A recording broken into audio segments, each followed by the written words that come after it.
ലൈംഗികാതിക്രമ കേസിൽ നടനും സംവിധായകനുമായ ബാലചന്ദ്ര മേനോന് മുൻകൂർ ജാമ്യം. ഹൈക്കോടതിയാണ് ജാമ്യം അനുവദിച്ചത്. പരാതി നൽകിയതിന്റെ കാലതാമസം പരിഗണിച്ചാണ് കോടതി നടപടി.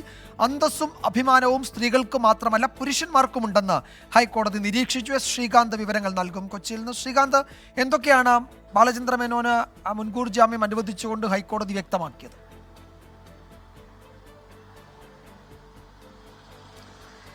വിജയകുമാർ, ഈ ബാലചന്ദ്ര മേനോനെതിരെ ആലുവ സ്വദേശിനിയായ നടിയാണ് പരാതി നൽകിയത്.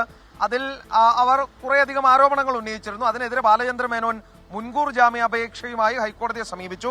അതിലിപ്പോൾ മുൻകൂർ ജാമ്യം അനുവദിച്ചിരിക്കുകയാണ്. അതിൽ കോടതി പറഞ്ഞ ചില കാര്യങ്ങളാണ് പ്രസക്തമായിട്ടുള്ളത്. പരാതി 17 വർഷം വൈകിയാണ് ലഭിക്കുന്നത് എന്നുള്ളത് കോടതി ചൂണ്ടിക്കാട്ടി.